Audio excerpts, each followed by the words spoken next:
everybody. I am Arvelyn Lewis. You probably already know that, but if you didn't, I'm Arvelyn Lewis. I sell real estate and I also love to travel. So sometimes when you see me, I may be traveling. So today I have, let me take these off so I can actually see. I have the auspicious pleasure, I think that's the right word, to be talking to the wonderful, the inspirational Aunt Shirley. She has a YouTube channel where she shares survival tips. And I got to tell you, she is truly my aunt. Everybody calls her aunt. If they don't call her aunt, they call her Nana. If it's not Nana, they call her mother. And it's been that way for a couple of decades. So I have the pleasure to share with her today, to share with you. And we hope to give you some great survival tips as she shares from her childhood, love, ups, downs, lots of things just about how she got to be 92, right? And in 3 months, I'll be 93. 93 in 3 months. So yes. Let's talk to Aunt Shirley and learn some things that hopefully will help you become a better person and carry you on to 93 and beyond. So let's go. Let's talk about it. You were born in 1931, right? 1931. Okay. That was a long time ago, but I have been blessed and also had other things. But the Lord blessed me to be here, and I am so grateful to have my niece with me. Yes, I'm grateful to have her. I just think it's so exciting when families can get together and do, and we're trying to do something here. Share good. My tips. Yes. And don't you think almost a century? A century. Just so we don't forget, I want to make sure it's survival tips. Yeah, with Aunt Shirley. On YouTube. Just come on over to YouTube. You'll find me on Survival Tips from Aunt Shirley. And I talked about living without electricity. I was 12 years old before we had electricity in our house. I learned to live, and it wasn't that bad. And it might get back to that. But I have learned so many things. I've done so many things. And I learned to survive. Mm-hmm. I want to share it with you. Because sometimes we shoot ourselves in the foot if we don't know what to do. I just want you to come on over to YouTube. Survival Tips from Aunt Shirley. I bet you learn a little bit. Okay. So starting with when you were a child, can you share some things about growing up on a farm and the relationship that you had with your family, your parents, maybe some things that they gave you as a child that you may still be using today? I do use it today. I live in a big city and I have a garden. A big garden too. My mom had like a couple of acres of garden. Because my father had his own land back in the day. He did that. We'll talk about that in a few minutes, but she told me about when I was a little girl.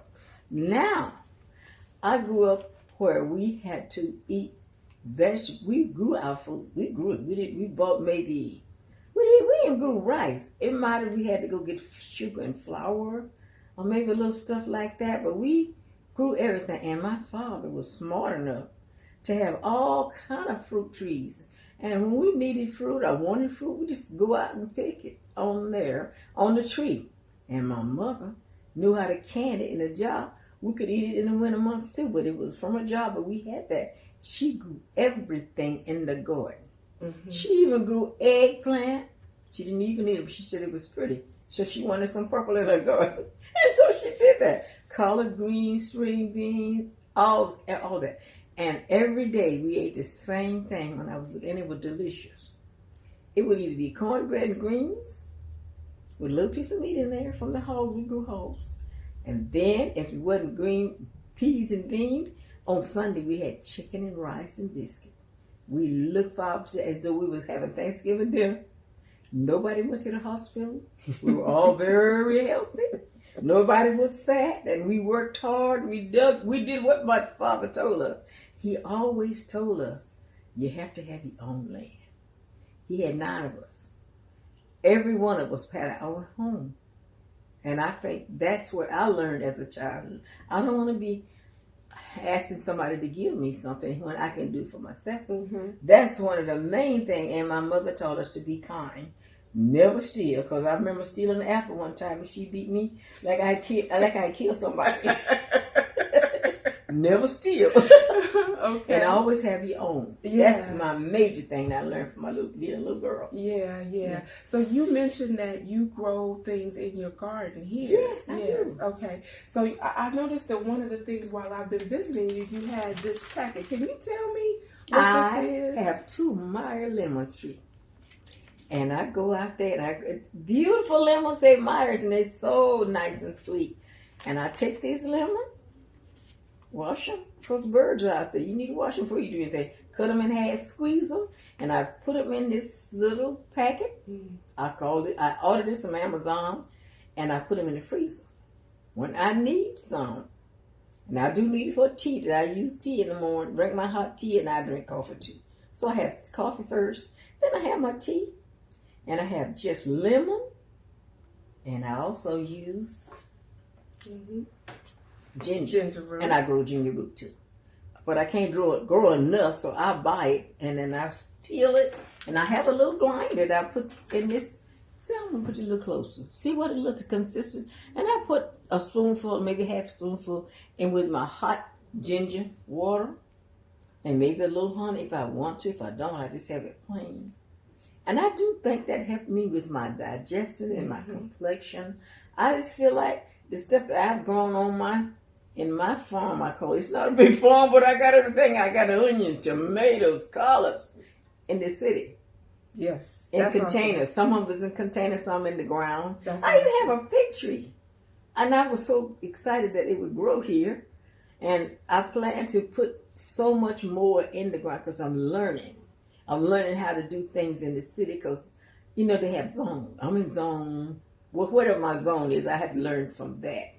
And when you want to grow something, you should find out what zone you're in so you know what fertilizer you use or what time to plant it. So that's my hint from about the garden. I appreciate that because I know that this is one of the things that I did learn from you is taking ginger to help with digestion. Yes. And I eat it with almost everything that I cook because it tastes really good. It tastes good. It's healthy. It's healthy and it's better than seasoning with a lot of salt. That's right. Yeah, so I like that. I learned a lot from her. So you use aloe vera a lot. Do you still grow aloe in your yard? I would not live anywhere. Even if I didn't have a backyard, I have a pot in my house. I would have that because it's a healing plant. It's actually the only healing plant in the Bible. They say it's a healing plant. Wow. So get your aloe. Oh, it's in the aloe. Well, it's a lot of aloes. Aloe something, aloe this, aloe that. But aloe vera is the healing plant. You are right. So everybody, please listen to me today. My tip for today is get an aloe vera plant in your apartment if you live in an apartment. Awesome. But if you have your own house, put them in the yard. Not just 1, 2, or 3 of them. Awesome. And there your doctor out there going to heal you and get burned. I love it. Okay, so something that your mother and or father gave you that you use today. I know you talk a lot about your mother. There's a lot of love there. Oh my God. I'm thinking some of the things that I do use today is making sure that I eat correctly. Making sure that I stay in contact with God. Yes. I'm a God-fearing person. Yes. Whatever you may want to call me, I think I call myself, I know things because I know God would back me. And I have been through so many trials and tribulation. I gave birth to 7 children. They was not babies when they born. All of them gone but one. Amen. And to go through burying your child, when you think they're going to bury you, but I have one left, and we close, and I'm glad for that. But I know one thing. It's nothing like losing a child. Nothing. And I lost 6. One was a baby, and one was 16. The other were adults. So we had built a rapport with each other. It wasn't a thing. It was a newborn. It was the oldest one, I think, was like 47. So you know that person for a while, and it's not easy. But my mom and dad gave me this inroad to God that I can trust Him. And I have also had near-death experience, and I know with another God to save me. Mm-hmm. And I can say that to you. That's some of the things that I do use today. Amen. And I'm so glad for that. Amen. I appreciate that, because that's the same thing that was passed through my mother, your sister, on how to depend on God and know that God is the foundation on what we stand on. So you speak, if you want to talk about that one, you said all 6 of them have already passed on, but there is one that was more specific than some of the others. You want to talk about Oswald a little bit? Oswald was, I think I might tear up about Oswald. He was like, he looked like me, he acted like me, and I didn't want to make a difference. You don't supposed to make a difference in your children, but he stuck closer to me. He even learned to do hair. I'm a beautician. He hung around me enough to know he first started doing his sister's hair. In the morning, I'd get up my comb hair and get them out. Which one do you mean? And I taught him how to braid. Mm-hmm. I taught him how to press hair. I taught him how to be a barber. Mm-hmm. And on Saturday, I would close the shop early so he could do barbering of his friends, his schoolmates, and their father. Because when he did such a good job on those young guys, their fathers came. Oh, so wow. he had a shop full of people on Saturday. Okay. And I lost that one. That was my second that I lost, and it just broke my heart. But he was a lot like me, and I just appreciate God letting me have him for those 16 years. That's when he left me. How did you lose him? A policeman shot him in the back. And Berkeley, I maybe shouldn't say that, but it just popped out. I didn't mean to do that. But they shot him in the back, and it was just, it never got resolved. It never did. I don't know, but it made me a different person. Because I hadn't went to school. I decided I couldn't do anything. Because here I'm a poor black woman, just hadn't had but a little bit of college. I went back to school. I didn't stop until I got my PhD. And I'm thankful that the Lord, I lost my son, but it booted me up to make me want to do a lot more than I was doing. So the energy that was a negative pushed into a positive. That's right. I made lemonade out of lemons. Yes, I did. Yeah. So we're grateful that you were encouraged to keep going in spite of having him lost by police brutality. Exactly. And it's great. It's great that you were able to use that energy for good. Yes. Thank you. I did that. But, I want anybody to know you can overcome anything. You don't have to let that take you out. I was down for a long time, and then I kept losing. He was just my second child, and I lost, 4 more? It was not easy. Losing a child is one of the hardest things that you could do. Yeah, I'm sorry that you had that much loss. But I ended up raising their children. Raising their children. So maybe I got a second chance. I don't know what you call that. Right. Because I was back in doing the same thing I did for them. So you birthed 7 people, and 6 of them have already gone before you. Yes. And then some of those, because one of them was an infant when he passed on. Right. Some of them that you raised their children. Right. Okay. You want to talk about them? Well, yeah, they're doing very well. Some of them are doing well, just like anything else. My granddaughter, she's just getting a new job with the police department. I have one daughter, one granddaughter, she's working with Homeland Security. And I have another daughter, she's into the beauty business. She got her own business. And I'm just grateful that all of them are doing well. And one of my grandson, he's doing insurance, so. And then I have another one that's a little bit closer, because he always comes.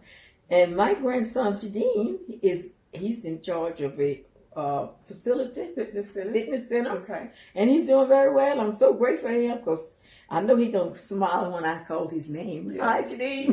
Yeah. But that's part of it. Yeah. And now I got a new great-grandbaby. And I'm just grateful that those second chances, they still around. They're doing good. Okay. When everybody don't do well, but the one that did, I think they should give praise. And I don't down the one that didn't do well. They got to come into their own. Absolutely. I did what I could do to raise them. Right. Because I had 9 in my house for years. It wasn't a weekend thing. Yeah. To try to feed that many kids at my age. Yeah. I was in my 70s. Yeah. That's So the Lord blessed me, and I still laugh. I have things to be grateful for, and Amen. I thank God for that. Amen. Mm-hmm. So we're going to stop for just a moment, Okay. and then we'll resume and talk a little bit more. Sounds wonderful. Awesome. Okay, so you talked a little bit about your education, and I know that it's really something very interesting about your education that I'd like you to share. You said that you went to college and you got your master's. Yes. Tell me more about that master's part, because it was interesting, and I know for a long time I was so proud of you for being a doctor, but then you stopped talking about it. Tell me about that. Well, I was afraid to talk about it at first because I got caught up in these, you know, how they have these scams and different things. And I don't know I guess you would call it that. But I was so excited to be able to afford to go and get a PhD. I was working on my master's, and I found out about this program where I could go to school and study. And they didn't have the online thing. But they had it was a way that you could get your PhD by studying at home. And we was given 4 books per month. I had to go to class for 18 months for once a month, every month. But each month you would get 4 books on nutrition, because I studied nutrition. And I was so excited. I worked so hard. Because I had a beauty shop, I had the 6 children, and I'm driving to San Francisco just once a month. But that means when you got 4 books, you got to work on 1 book per week. And I worked hard because sometimes I would stay up all night. Especially when it's time for the test to come up. I wanted to pass. Now, I did pass them all. It was a struggle because I was running a beauty shop too. And I had to fixing myself while I was cooking up. I was training my girls how to help me with the cooking and the washing or whatever. Because they was teenagers by this time. So I wouldn't try to leave home with little babies. I waited till I was in high school. And that way I went. And I was so excited. I went down to L.A. and went through all the classes, went through the graduation exam. It was like 4,000 of us, not in one time, all over the United States. And I was paying by the month. I'm doing fine. Yeah, just a little poor girl. Mm-hmm. Otherwise, I wouldn't have been able to do that. But I was so excited about finding it. We had the graduation, and I had this PhD on my wall for 18 years. 18 years in my office. Yeah. In my office. And I was excited. I never bragged about it, but I had learned. The total books I read was 78 books in those 18 months. So I had to get something. You definitely got something. How'd you go read 78 books and not learn something out of them? Right. Another thing, I got a chance to meet Linus Pauling. Any of you know who Linus Pauling is? He's the father of vitamin C. Okay. He was at UC Berkeley. I lived in then. I was going to school there part-time. So I got to meet him. That's Linus who? Pauling. Linus Pauling, and he was the founder of vitamin C? Yeah, he was. We always call him the father of vitamin C. Vitamin C. He's the one discovered it or whatever it was. But I was excited because to me he was somebody. Okay. Yeah, so I got to do that. I met a lot because the teachers. Sometimes the authors would come. Mm-hmm. They were legitimate doctors. Legitimate doctors teaching classes at UC somebody. We don't want to say where it was. No, we don't, because it was not. The owner, I guess, of the college did not have it right. He just put it out there. He didn't, I guess he's supposed to pay taxes and supposed to register and whatever it was. And I found out they put him in jail because he was doing like something happened here with the United States where it was a college that wasn't, I won't call the name. Everybody wasn't properly accredited. He wasn't accredited. Okay. And we was all learning. It was all over. It wasn't just one. So I didn't feel too stupid. I didn't like the idea. Stupid, but you shared with me that you were not proud. I was not as proud you should have been of that degree. Going to a not accredited college, how could you be proud? Mm-hmm. But I learned. You learned the information. I had a business in doing hair in the first place. Mm-hmm. I wasn't going to open a business. I couldn't afford to open because when you open up a business in nutrition, you got to have a lot more than I had. And I was doing fine doing in the beauty business anyway. Okay. So, but the knowledge is what I was going for. Okay. And I wanted to show my children that you can do. I wanted them to do the same thing. Mm-hmm. Not necessarily in nutrition, but whatever their heart decides, they can do. If their mother did it, you can do it. Sure. But then when I found out that I need to take my little, nobody told me to take it down. They didn't tell me to take it down. Yeah, but it just hurt your heart. People were asking me, and I did not want to say what had happened about that college because a lot of my friends had opened business in nutrition. Mm-hmm. They would have lost their business. What would it benefit me to spread the news? That So I just didn't say anything about it. I was ashamed. I didn't say nothing about this degree. I just took it off the wall. Yeah. It's in a box right now. Sure. But I did earn it. She's always been Dr. Shirley Sanders to me. Okay. I earned it, but whoever that guy that didn't get properly accredited, she's been Dr. Shirley to me. Okay. I don't let them call me that.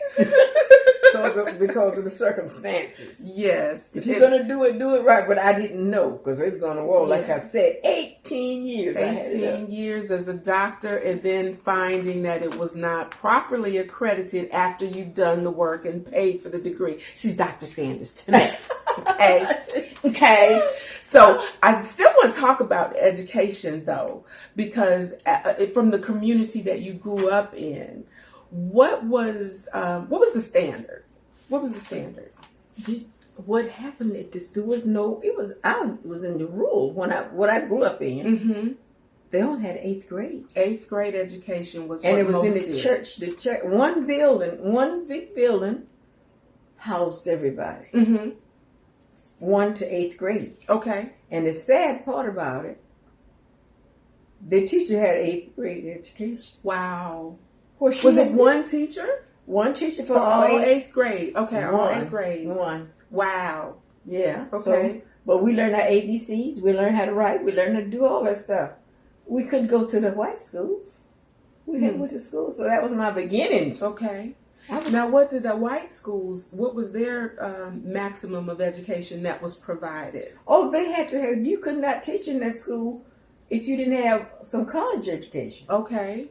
And did they go to 8th grade or did they go to 10th? Well, they had buses. They had buses. We did not. They had buses that would pick them up. Okay. And take them to their schools. Mm-hmm.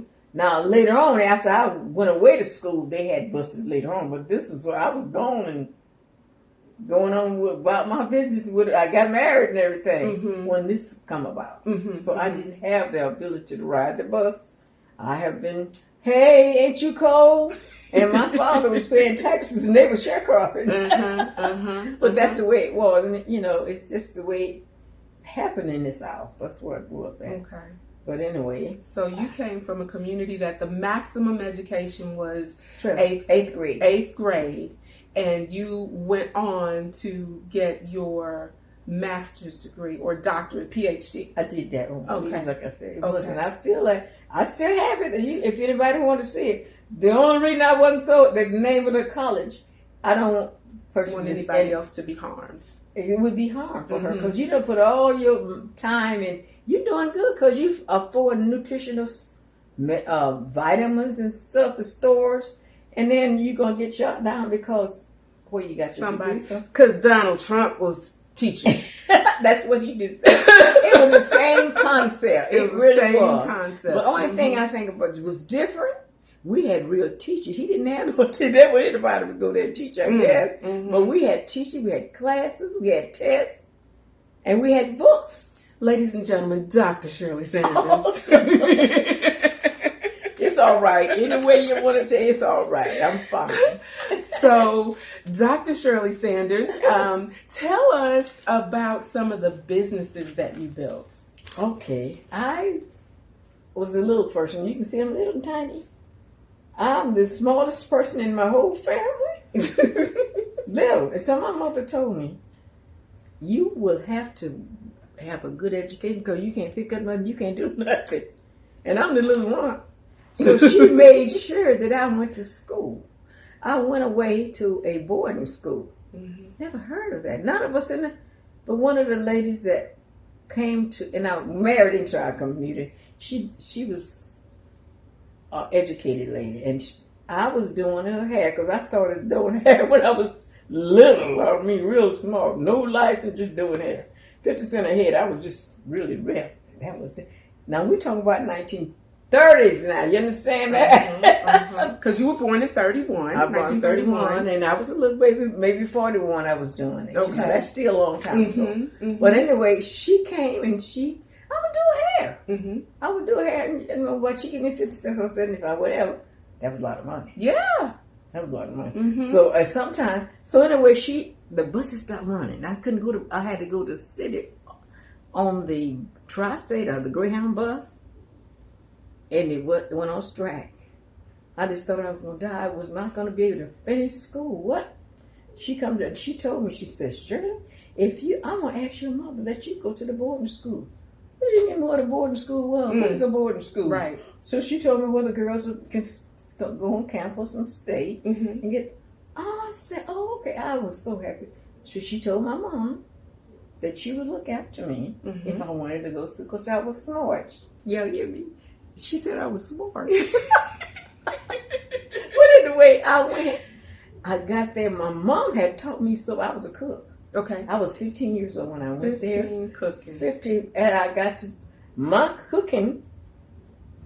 I could cook grits with no lumps in them.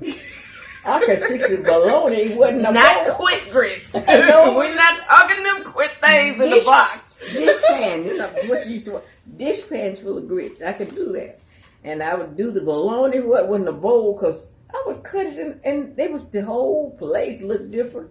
I was just good at what I did. I made the best scrambled eggs and a loaf of bread. That was everybody's breakfast. I could make gravy to go over the grits. Okay. And so the teacher stopped going to the teacher's lounge and coming to where I cooked.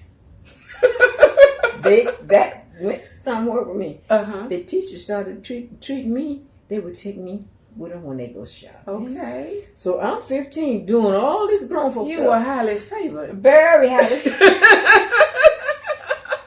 And when I got to where I couldn't pay my tuition, my mom and dad would sell eggs to help with my tuition. I'd cook, but then they couldn't pay. They couldn't pay enough because they didn't have nothing to sell. And I just was going to have to go home. But I went to the president of the school and I asked them, please give me a job. I don't care what it is. I'm going to cook in the morning. It should be a job that I can do, that I can pay my own tuition or some of it. And the president's wife said, you can tutor the little kids math. And I did that, like 3rd grade. Okay. I was a teacher then. Okay. I'm a chef and a teacher. This is 15. Yeah. Okay. That was my jobs. And then later on, I got my own business. I still like to do hair. Okay. I was pretty good at that. And I went back to school to learn some more things. And I learned how to do some extra stuff. I learned how to do hair extensions, weaving, very early. I could put those weaves on and do really well. I was thankful for that because I have friends all over now that I used to do that. I can't do it now because I'm 93 years old. But I did, since I've been who I am now, they would fly here for me to do their hair. I know of someone that was high in Washington that used to do their hair. We can't say who it is. But I go up there 7 years I went to D.C. I went to D.C. to fix their hair. But anyway, I met friends and I'm just glad because I just really am thankful. That was a gift that I had that my mother said, you cannot sit down and do nothing. You have to work. You have to work. You stealing time will kill your mother. And I when I stole that apple, she beat me so bad. So Mm-hmm. they whip you then. They don't whip you now, but they whip you then. Okay. When I was a little girl, but I'm thankful. So I ended up opening a shop, and the shop was very lucrative because I did things. I worked with the doctors because I learned how to work with Medicare, Mm-hmm. where they would like a person that lose their hair, and it's maybe from a burn. Okay.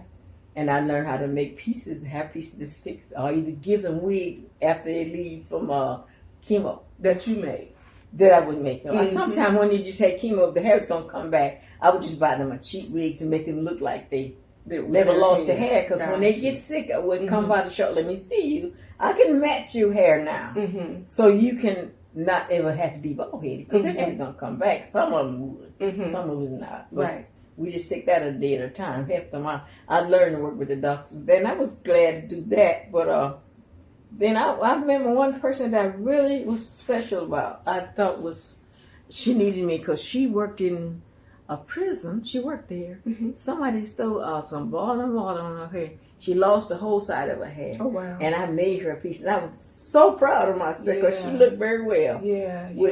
Because when you were doing it, it was not just a vanity thing. It was because they really needed to have these extensions. We have hair replacement, hair augmentation is what my position was called. And when you started doing it, how many people, or could you count how many people were doing that? Oh, maybe. I don't think. Not even two. I was one of the only ones. Not even two. Okay. I would fly everywhere try to get more information on what I could do that I didn't know what I could do. I learned. Because we do with the breast. When they have breast cancer and they lose it, the doctor wanted you to have something. Because if you walk around with one breast, it's going to make you one-sided and your back going to be gone out. So they don't want to do back surgery. They want you to be able to equalize this. And so I did that. I bought breasts. And I went to school, learn how to, get them a breast that felt like it was one. Okay. I don't know what they do now. They got it where they can do surgery now. Okay. But then they didn't have it started. They hadn't started doing I that. didn't know that you did that. That's new information. Yeah. Learn something. Okay. So anyway, I always like what I do, and I was trying to always learn what I wanted my family to be there, involved with me. I wanted them to work, but I started teaching my family how to do it. And a beautician got licensed. I taught them and they go to school and they got their license under me. Yes. Yes. So I did that too. Yeah. I was glad to be able to. Yeah. Like you said earlier, one of your children is still doing hair. She's still doing hair. She taught me, because back then you couldn't go to the beauty supply store and buy the hair. She taught me how to sew the hair on the sewing machine. She was trying to make me do it too.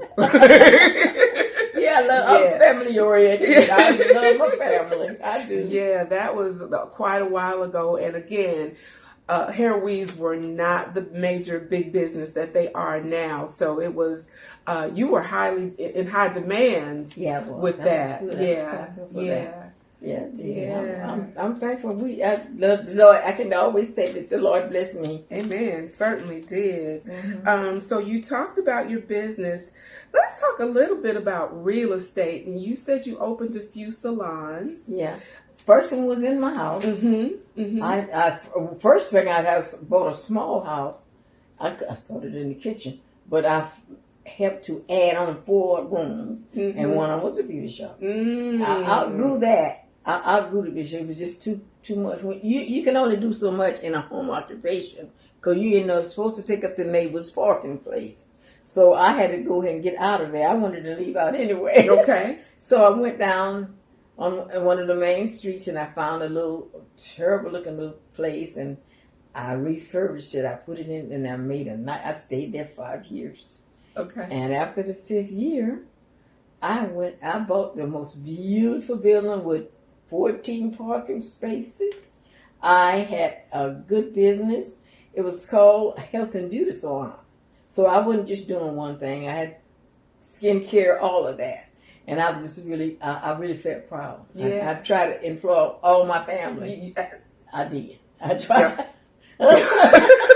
So I'm so grateful that I did that. And now I stayed there over 20 years. And it was time for me. I'm getting in my 70s and trying to act like I ain't. Oh, I forgot I was going to get old. It's time for me to stop. I tried so they was where I lived, they would come. So now, after I started losing my children, I just felt like I'm getting too old. I need a life now. Even though I felt like I had a life because I was happy doing what I was doing. I am so thankful that I've been where I am now to almost 25 years, and me and my farm in the backyard is doing just well. Amen. Sure. And I just always say I want to know what it feels like to be 100. I have a very few more years to go. I think I might make it. She gonna make it. She gonna make it. She gonna make it. So, in terms of buying real estate, you had your home that you put a salon in the home. Yes, I did. And then you went from the small home to a larger, but not so nice until you put it together. Yes, right. Salon that you rented. Yes. And from there, you purchased a building and made a business of the salon there. Yes. Right. Mm-hmm. She did that. Yes, she did that. And this is the woman who came from meager beginnings, where the majority of the people in the community only took on an 8th grade education, master's, and a doctorate to the several businesses. This is history sitting here. Are you taking notes? Okay. Thank you. Yeah, okay. So we're going to talk about a few more things. Just take a moment. Okay.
And that's why you guys aren't just used by, people at home. There's also going to be a division for businesses as well. We do. We clean all the, I wouldn't say all, but we are cleaning the strip every night.